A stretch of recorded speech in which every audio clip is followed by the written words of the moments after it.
दोस्तों 4 दिन के रोमांचकारी खेल के बाद क्या बर्मिंघम टेस्ट मैच में आखिरी दिन बेसबॉल क्रिकेट होने वाला है। इंग्लैंड की टीम क्या टारगेट का पीछा करने जाएगी या मैच बचाने के लिए खेलेगी। बेसबॉल के बूते क्या इंग्लैंड के बल्लेबाज करिश्मा कर सकते हैं आखिरी दिन, या फिर आकाशदीप और सिराज ने बेसबॉल क्रिकेट की पूरी तरह से हवा निकाल दी है। अब इंग्लैंड के पास डिफेंसिव होने के अलावा कोई चारा नहीं है। इंग्लैंड की टीम की तरफ से क्या स्टेटमेंट आया है वो भी आपको बताएंगे। पहले बात करते आज के खेल की, जिसने पूरी तरह से इंग्लैंड की टीम को बैकफुट पर ला दिया है। पहले बल्लेबाजी में टीम इंडिया ने एक बार फिर शानदार खेल दिखाया। कप्तान गिल पूरी तरह से छा गए और यह टेस्ट सीरीज ऐसा लगता है गिल के नाम होने वाली है।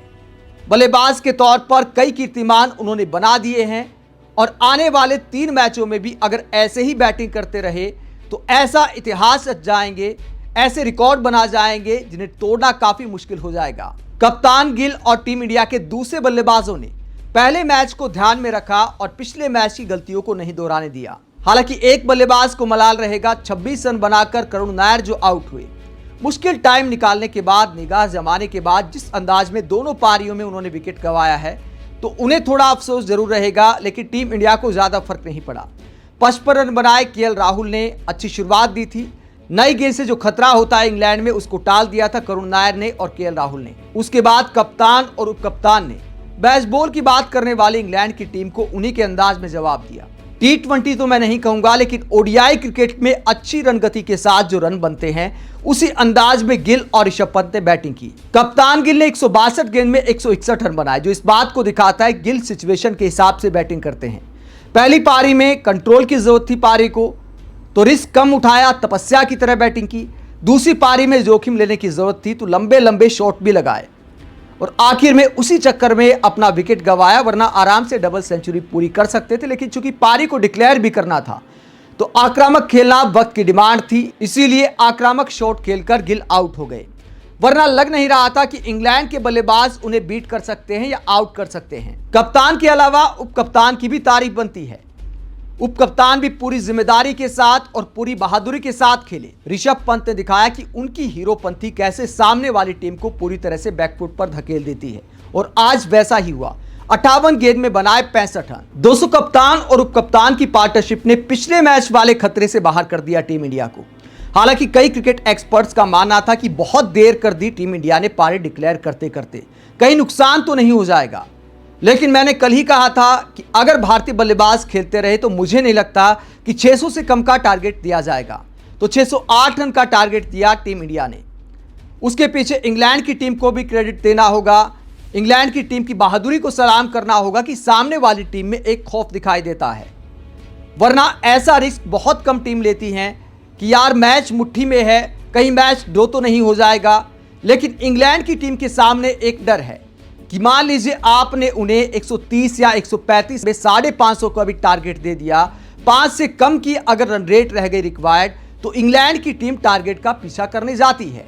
इतने शतक लगाने के बाद, इतने रिकॉर्ड बनाने के बाद कोई भी टीम या कप्तान एक और हार अफोर्ड नहीं कर सकते। पहले मैच में हमने देखा, क्रिकेट इतिहास में पहली बार ऐसा हुआ था कि एक टीम के बल्लेबाजों ने मैच में 5 शतक लगाए और उसके बावजूद वो टीम हार गई। इसलिए इस बात को समझा जा सकता है कि भारतीय टीम ने पारी डिक्लेयर करने में क्यों देरी की, क्योंकि इंग्लैंड की टीम में वाकई दम है। इस बात का क्रेडिट आपको इंग्लैंड को देना होगा। हालांकि 608 रन के टारगेट का पीछा करते हुए भी इंग्लैंड ने दूसरे ओवर में जिस तरह बेन डकेट ने कुछ बाउंड्री लगाई थी, लगा था कि इंग्लैंड की टीम भी इस टारगेट को पीछा करने के लिए जाएगी। लेकिन उसके बाद सिराज और आकाशदीप ने, मुझे लगता है कि बेसबॉल की कमर तोड़ दी है। पहले जैक क्राउली को सिराज आउट करते हैं, उसके बाद आकाशदीप ने तो क्या कमाल की गेंदबाजी की है। पहली पारी में भी शुरुआत में बड़े झटके दिए थे आकाशदीप ने और नई गेंद से खासकर सीम वाली गेंदबाजी मोहम्मद शमी की याद आ गई और जिस अंदाज में खासकर इंग्लैंड के सबसे बड़े बल्लेबाज को आउट किया, वो क्या शानदार गेंद थी। जो रूट का विकेट आप कह सकते हैं कम से कम 2 विकेट के समान है, तो आकाशदीप ने आखिर में 2 झटके देकर और कुल मिलाकर टीम इंडिया ने 3 विकेट लेकर मुझे लगता है कि बेसबॉल की हवा निकाल दी है। अब रिक्वायर्ड रन रेट 6 के आसपास का है। आखिरी दिन 90 ओवर में चाहिए 536 रन। अब सवाल यह उठता है कि क्या आखिरी दिन इंग्लैंड की टीम स्कोर का पीछा करने जाएगी। हैरी ब्रूक का एक बयान सामने आया था इस मैच को लेकर। भारत की पारी से पहले उन्होंने कहा था कि भारतीय टीम जो भी टारगेट देगी हम पीछा करने जाएंगे, हम ड्रॉ के लिए नहीं खेलेंगे। तो क्या आखिरी दिन उस कमिटमेंट पर खरा उतरेंगे हैरी ब्रूक? दोस्तों, ब्रेंडन मैकुलम की कोच बनने के बाद इंग्लैंड की टीम ने जब से बेसबॉल की शुरुआत की है तो रिकॉर्ड क्या कहता है? इंग्लैंड की टीम ने बेसबॉल के दौर में कुल मिलाकर 37 टेस्ट मैच खेले हैं, जिसमें 36 टेस्ट मैचों में रिजल्ट आया है, चाहे इंग्लैंड की हार हुई है या इंग्लैंड की जीत हुई है। सिर्फ एक टेस्ट मैच इंग्लैंड की टीम ने ड्रॉ किया है, ऑस्ट्रेलिया के खिलाफ 2023 की एशेज सीरीज में, और वो मैच भी बारिश के चलते ड्रॉ हो गया था। मुझे लगता है शुरुआत में इंग्लैंड की टीम कोशिश कर सकती है, क्योंकि हैरी ब्रूक, जेमी स्मिथ, इन सब का नेचुरल गेम तेज खेलना है। ओली पोप भी अच्छी स्ट्राइक रेट के साथ खेलते हैं, तो मुझे लगता है 2 विकेट तक इंग्लैंड की टीम ठीक ठाक रन रेट से बल्लेबाजी करने की कोशिश करेगी। उसके बाद अगर झटके लगते हैं तो फिर ड्रॉ के लिए खेला जा सकता है, लेकिन उम्मीद बहुत कम है इंग्लैंड के पास। आप 5% चांस भी नहीं मान सकते जीत के। भारतीय टीम को चाहिए जीत के लिए 7 विकेट, तो पूरे चांस है कि एजबेस्टन में इस बार इतिहास रचा जाएगा।